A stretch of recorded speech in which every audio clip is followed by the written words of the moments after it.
This episode of the Helping Healing Humor podcast is brought to you in partnership with ministryleague.com. We would love for more people to discover this show, so please rate and review us on iTunes or your podcast provider. Feel free to share on your social media and subscribe at benandtravis.com for the free ebook, 28 Days of Focused Living. Welcome back to part 2 of our episode with Super Cole and his super mom, Caroline. It has been an awesome part 1. Hopefully you picked up on that. If not, finish this episode, go back and pick up an episode 1 to get the full story, or at least the full setup for this one.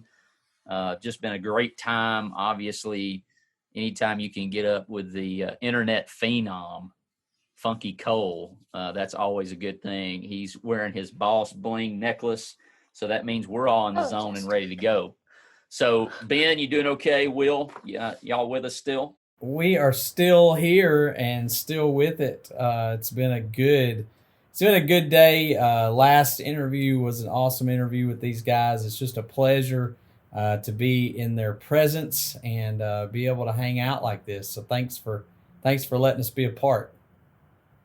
Yep, while Cole's getting his earphone in, I'm just learning how to be Gucci, how to be bougie, how to be super. I mean, just all these things that Cole is, and just really enjoying getting to know him and his family on a deeper level. As we get back in and jump into the questions, we want to talk a little bit about the human element of things. You know, what have you learned? What have each of you learned about yourself through all of this? Obviously, I believe God has lessons that he wants to teach us. I don't think God necessarily gives us disease or bad things, but he does have things that we can learn from them. And, if you could tell us a little bit about what you've learned about yourself. That I could be pretty bad.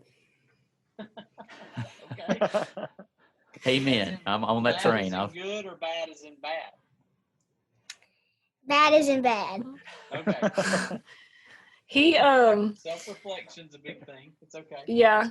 There was a time when he was really sick, like super, super sick. He understandably didn't want anything to do with anybody. He just At that point, I just hated everybody. he didn't really talk to anybody. He didn't want the doctors to ask him anything. Nope. He let them listen and touch and see what they needed to see, but he didn't want them to need anything from him. Like, he was done. Yep. And that was a challenging time for me because that's not Cole. And those people didn't know Cole before he was sick. And I would run into, and their healthcare provider, doctors, their nurses, they don't care how happy and joyful he is.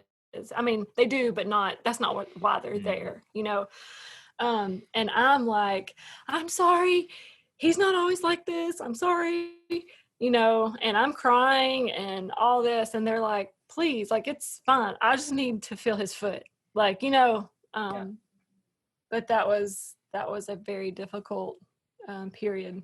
They could see it as a job. I mean, it was a job. They were doing their job. You were being a mom. You were trying to, like, I want my kid to act the right. Yeah. Yes. And they're like, now's not the time for that. Like, it's okay. Kid.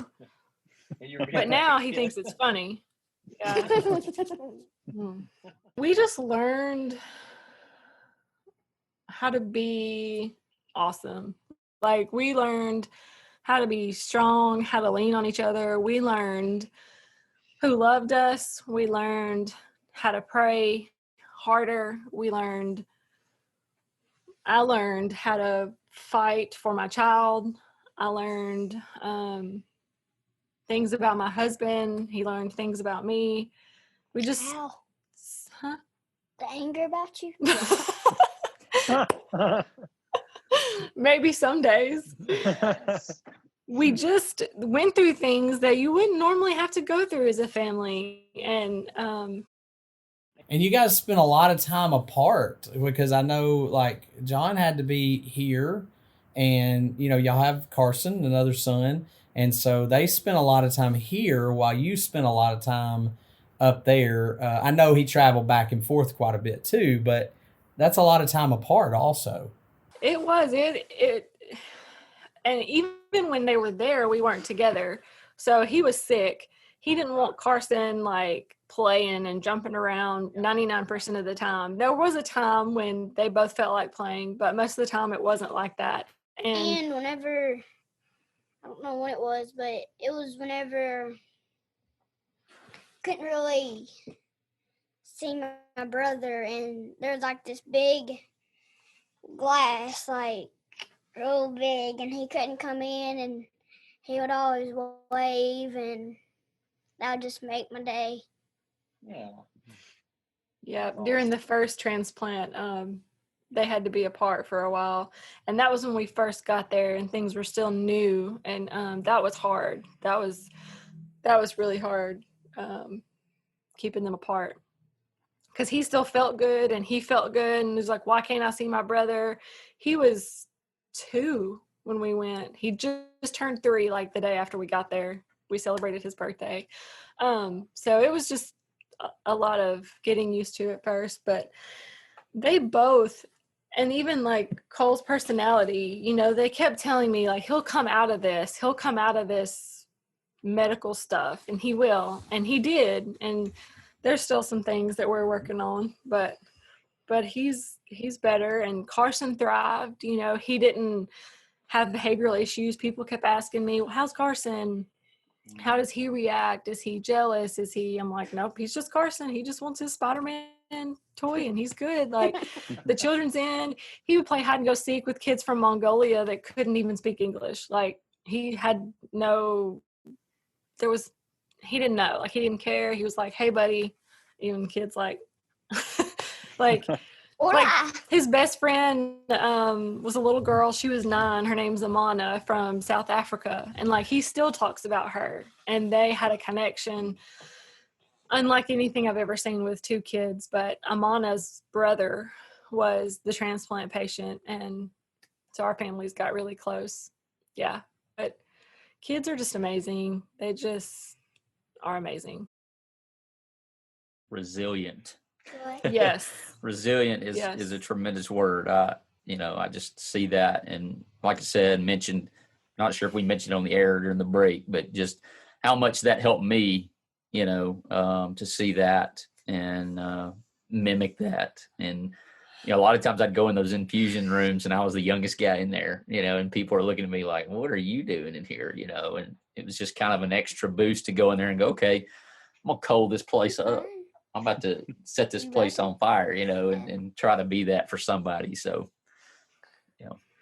looking through the glass and seeing your brother, I had to look through the glass, see my kids, and, a lot of, I remember Halloween of 2018 was the worst day of my life. My kids are out trick-or-treating, and I'm feeling like trash, and somebody brings me a picture of them, which is great. I wanted to see them, but it's also like, I should be enjoying them, and I can't imagine your brother as close as y'all were. I remember that. Well, Halloween 2018 was when we got there. No, that Halloween. Oh, I didn't go. The Halloween that you're talking about was terrible. Was Halloween of 2019. Oh, well. Were you in a wheelchair? Yeah. Well, I didn't feel like walking. I lost all my strength, and I was just I had a golden hat with a money sign on it, and then of course you did. An Adidas tracksuit. Yes. He was kind of like a mini Run DMC in a wheelchair. And the tech, his name was Tony. He had the same thing on. They didn't plan it, but he had the same. So we got him to push him around in the wheelchair. So it was like they were a duo. That's awesome. And they kept on, But he was so sick that day. He took Tylenol just so he could feel like getting up in the chair and hold his head up long enough to get some candy. They kept on calling me Eminem. I was like, I'm not an Eminem. That was the first year. The first year. I didn't even know who Eminem was. And I was like, I'm not an Eminem. That was 2018 because he was a rapper in a different way. He wore a wife beater, and I was bald. and he had short blonde hair, and a wife beater and some gold chains. And I was like, who's? And I'm so they were not like, "Look, it's Eminem." Eminem." So a year ago at Halloween, you were in a wheelchair. Was that a year ago, or like almost a year? Oh yeah, because so a year ago, yes, he could not walk. He couldn't walk. He didn't have the energy to walk from the bed to the door. Pep in his step when he came in here today. But I'm a physical therapist assistant, and so that's what I do is I help people get stronger. I help people walk. We use walkers, and I've treated kids with spinal cord injuries and all kinds of things. And there was a day, or probably a week or there, so when he just hit rock bottom. And what do you mean hit rock bottom? Like hit my head? Or? No, your liver was bad. Your eyes were yellow. My eyes were yellow. He just, to look at him was hard. It was hard to look at him. Oh, yeah. And he was using a walker, and we were walking down the hall, and it was using a walker? Yes, it was a big deal that he was I up. want to use a walker again. And the nurses were like, "Yay!" And like, here I am, like muscle memory. This is what I've done for a living for 10 years, and like one of them things where you like kind of like stilts, but where you have them like. No, that's crutches. That's crutches. Yeah, but like the thing that you hold on to, like old people have. Mm-hmm. Yeah, I remember that. And it was all he could do. It was all he could do. I remember Kelley. She would was one of my nurses, and I would. Sometimes I would love to be in a wheelchair because they had these like little brakes, and so she would just push me real like fast, and I would push one down, and I would like drift in like circles. It was funny. And I remember the scooter. My grandpa, he died, and before I went, he got me a scooter that had sparks, and I remember riding it all around. And at night, nobody was there, not a sound, and it was so scary. It's like The Walking Dead. And we would just ride all around, and even sometimes I would ride. We would play Pokemon Go. And there was a lot of Pokemon and a lot of Pokemon stops, and I remember I used to sometimes I get to ride to like an appointment or something in there, and what was her name? What was it called? Kind of like P, but no, Aiden. Kristen. Oh, woo. The rec therapist. Yeah, she wrecked everything. Anyway. Well, so there it was kind of fun. The activities were fun, but he was a terrible patient for his mother, and the activities were fun, but the person wasn't. There was a thing where she was too much cautious, and then she was kind of fun. Getting together is not fun. Like, what did you learn about your bigger family? I mean, like the church. I know you learned some things about yourself, but, you know, I know you've talked about family, but what about your church family? Because I know you guys have a great church family where you're at Jackson Heights in Florence. And what did you learn about them? And then I guess even broader, just the church family in general, because we all know it goes beyond our local congregation too. So what did you learn? I learned that you need a church family. And I don't know how people can go through these struggles without one, without a big group of people that you know is there for you. There was churches in Maryland that didn't know us, that were sending us money, sending us gift cards, praying for us, sending us cards. My favorite gift cards were PlayStations and Amazon ones, because I get to buy V-Bucks. And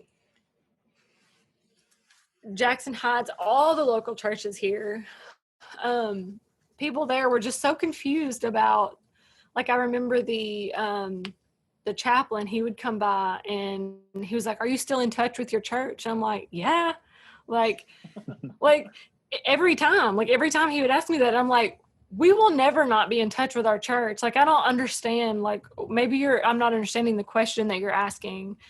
like, he's like, have you talked to them? I'm like, yes, I talked to somebody from our church and all the churches, like, all the time, and he was just always like, okay, that's good. That's so good. And I'm like, Who, the guy who sings and had that thing? yeah.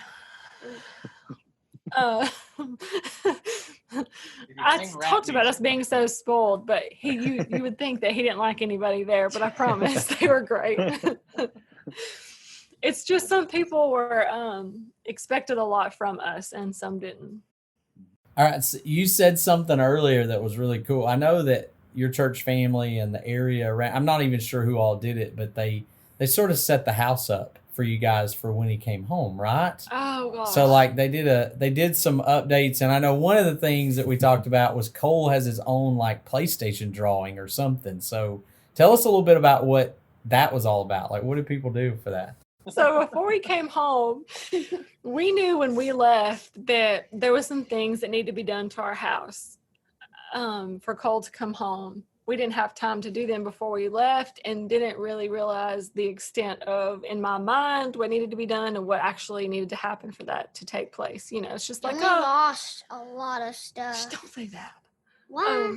So some friends of ours, Will and Brooke King, own High Cotton Homes. And so I messaged Will and I'm like, I need help. I need some sheetrock in this room. I just needed this room to be a room. It was like old and we didn't update it when we updated the rest of the house. And so we were wanting to move Cole into our room and move some stuff around. So they came and walked through our house and called us back. And they were like, we can help you, but there's like some other stuff that needs to be done. Like they didn't want to just fix this one part. They were amazing. And they were like, can we have your permission to just fix this? Can we just fix it? And I'm like, you can do whatever you want. And They can live. so they completely changed our home. They painted with our church helped. My work friends helped, and more people that I probably don't even know helped. You don't know your work friends. They had a really cool, what you're talking about, painting.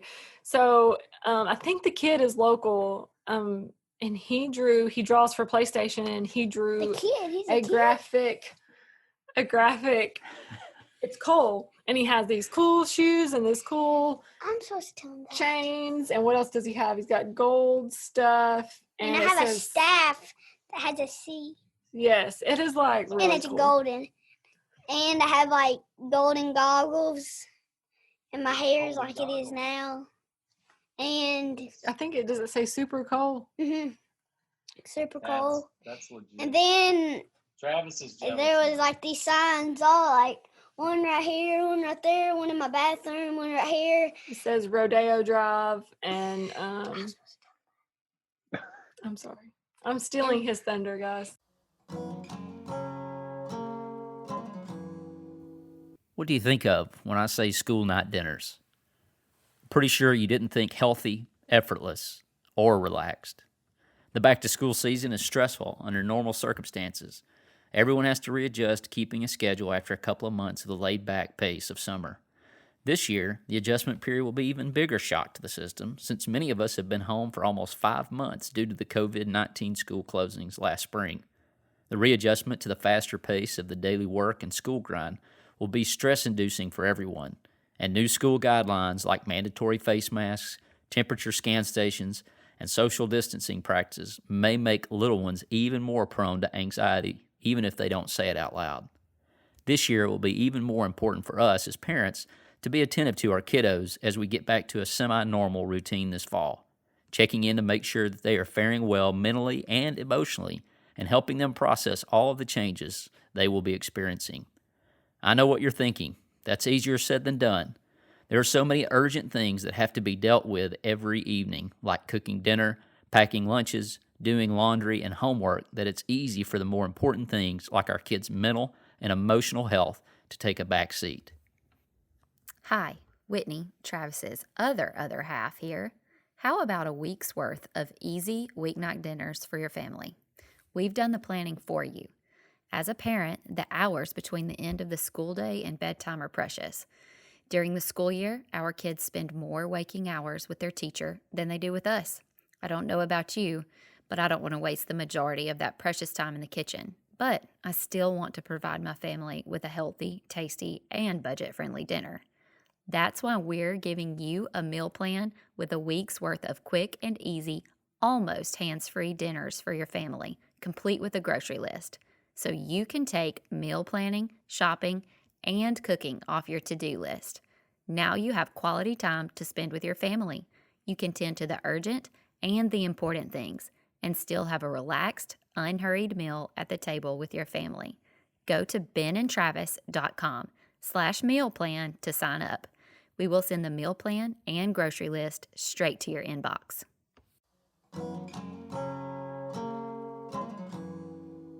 So as we kind of get to the end of some of our questions here, Cole, and for you too, Caroline, there's a lot of people who listen to the podcast who are going through some difficult times, who've gone through difficult times. What are some of the things that y'all would let people know, that are facing tragic situations or just difficult situations? What would you say to somebody, maybe another kid going through some tough times like you had to go through? If I can do it, you can do it. That's good. That's a good one. So I would say let people help you, first of all. I think as moms, I can speak from my mom. I think we just have this something in us that thinks that we can do everything, and We can. and we can't. Let people help you. Take care of yourself. I used to get so frustrated when people, nurses, doctors, everybody would be like, you need to sleep, I'll do it. you need to get some rest, and I'm like, I'm fine, whatever. All you care about is your kid and their well-being, and that's what you're there for, no matter what the toll it takes on you. But The toll, did you say the toll that it takes. And that is a real thing. I remember I hit a wall and I just had to leave for everybody's sake. It just wasn't good. So luckily John was there. I can't do this. Pray. I prayed so much and for so long and so hard that I ran out of You got it. My hair's what's the messed word? up now. I would start to pray and there was nothing there.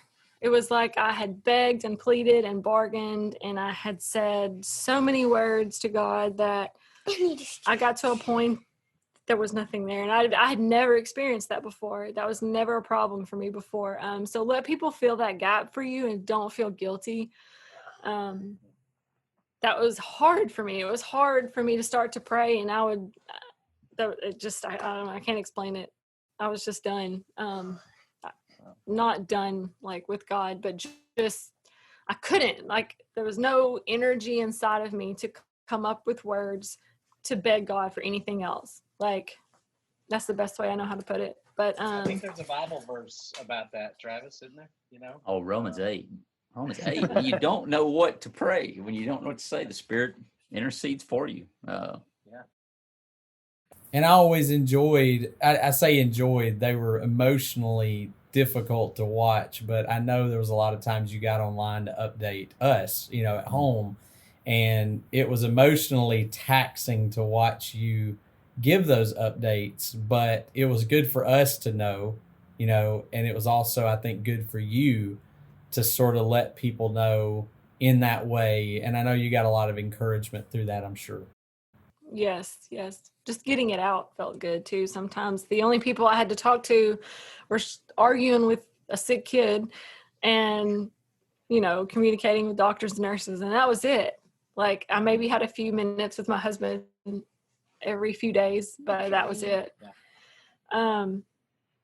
But I do want to say something about a book that I listened to over and over and over and over because Was it a good book? it was a good book. It was called It's Not Supposed to Be This Way by Lisa Turkhurst. And I don't even know who sent it to me, how I even knew about it. I don't know, but I literally listened to it over and over and over to know that God's not punishing you. This is not something you've done. Just her words in that book, it literally would get me through the day. I would lay there, wake up, start listening to it, and could go on. I could, okay, today is going to be okay. Like, we can get through today. And that may not be that book for everybody. It may be something else. It may be, I listen to a lot of Lauren Daigle. Maybe she helps you through your day, like, Travis. yes. And she actually sent me 2 packages. Can you believe that? She did. What? She knows who I am. That's awesome. That's That's awesome. cool. Yes, we were supposed to go to her concert and like meet her, and then COVID messed all that up. But you just find that, yes, Birmingham, Huntsville. Yeah. I was going to Huntsville. Huntsville. Oh, well, just find that thing, whatever it may be for you. You just have to find the thing that gets you through. Yeah. Mhm. I think I find so much beauty in the Psalms because David is honest. I mean, it's uncomfortable. There are some Psalms where David says something, I'm like, whoa, you need to check yourself before you wreck yourself, Cole. But, I'm with Ben. You would post things and it was just raw, but it was good. It was. It's what was happening. Yeah, it was what was happening and how you were getting through it. And everybody can, to some degree, know that. And I think it was giving people a taste of, hey, it's okay to love the Lord and also be honest with how you're feeling. In fact, it's encouraged, or should be. I guess the next thing is there something that you would say? We like to be practical. If somebody is a loved one of someone who's going through something like this, are there things that you would encourage them to do? Are there do's and don'ts, things or maybe don'ts that you would say, hey, don't say this, don't do this. I'm sure you've got a list, a running list. Any of that Everybody that you could share? means well. Yes. Everybody means well. I think when you're in the heat of something so difficult, that nothing that anybody says is going to make you feel better. So don't try to relate. Don't try to do that. It's not going to make them feel better. It may just make them mad. Like, oh, God's not going to give you more than you can handle. like don't get me on that, okay? But just be there. Cards, love, just, I don't know, people couldn't show up for us 12 and a half hours away, but if you don't have money for gift cards, just be there. Just be present. Text, I'm praying for you. There was so many people that I wasn't close to that would just send a simple text. They would either type out their prayer or I'm praying for you. How are you? They might ask, how's Cole? Just respond when you have time. Don't expect. I think people say they send something. I'm probably going to forget to thank you. Like, I'm sorry. So don't expect anything from those people. If you're going to do something for them, just do it for yourself. It's just a lot. And nobody ever made us feel that way, but words, and even now when my friends, I have, when you have a sick kid, you get these friends with sick kids, you become this community of people with struggles. And I struggle with my words because I'm like, I don't want to be that person. Like, I don't want to say, how can I help? Or let me know if you need me. Nobody's going to let you know that they need them. They're just not. I don't care how bad they need you. They're not going to call and say, I need you. So just be there and pray. And I always say, nothing that I say is going to make you feel better, but I love you and I'm here. Yeah, and those are great thoughts because I think, we've heard that with people who've gone through losses too. A lot of the same sort of thing is just be present with people. And I think if anything, if we can push people to do that and to just stay present, that's just a huge thing. I appreciate you sharing that. So give us kind of an update and maybe combine 2 questions here, but how is God still working? Where are some ways that we can, that people can help you guys? What's the where's the status of where you guys are and how are you seeing God still working in your life right now? Well, Cole's sitting here today, walking and talking Fabulous. and breathing and being sarcastic and all the things is a miracle in itself. Yeah. The amount of chemotherapy, the amount of drugs, the amount of And being sassy. ICU Being sad. stays and things that he had to go through, tests and procedures and being put to sleep, and 3 stem cell transplants in itself, he shouldn't be here. Like, that in itself. Every time we go to St. Jude, his labs are better. His liver, when we left, they were talking about a liver transplant. Like, they sent us to Vanderbilt, and I said, I hear you, but we're not going to talk about that right now. Like, we're going to go home and deal with that whenever. And so the liver doctor's like, yeah, whatever. So right now, that's not even on the table anymore. His liver is healing. His blood sugar is improving. His physical activity is improving. And this morning I ate Oreos for breakfast. Rock Before on, checking his baby. blood sugar. Yeah. Such a rebel. He's at school this year, which is huge and awesome. We've been so excited to, have him back at school. I know that's one thing he has been craving and his buddies have been craving. And so that's just an answered prayer in and of itself. So how many Yes. days total? I don't know that we covered the number. How many days total did he stay in the hospital? 460. Wow. He's Yes. hardcore. You're hardcore, right?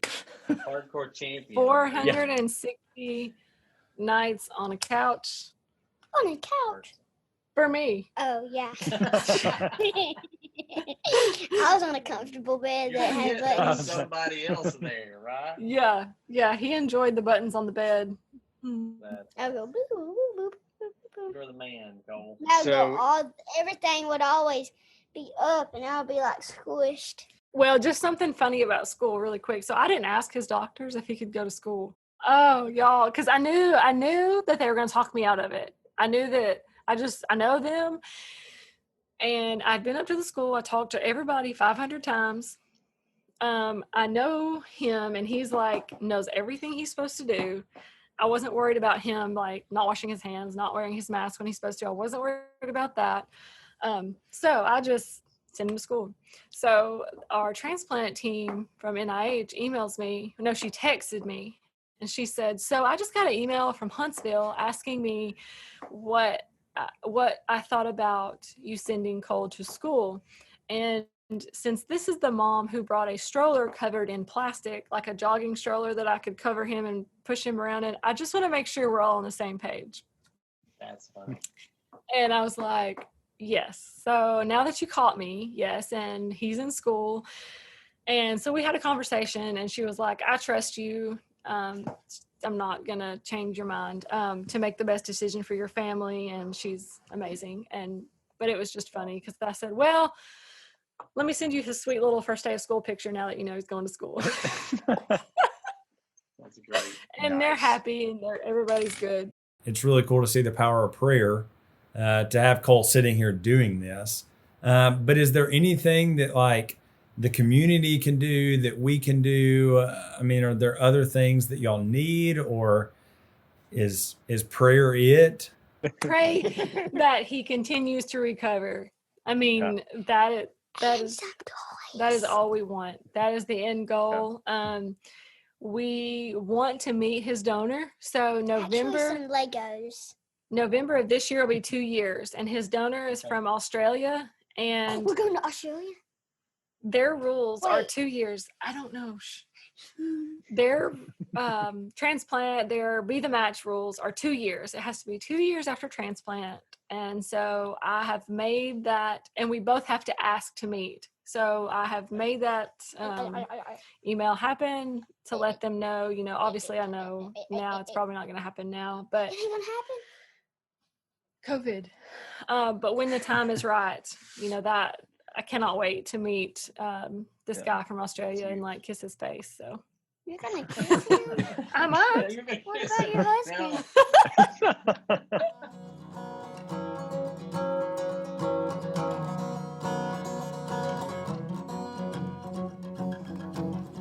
Thanks for being with us for this episode of the Helping Healing Humor podcast.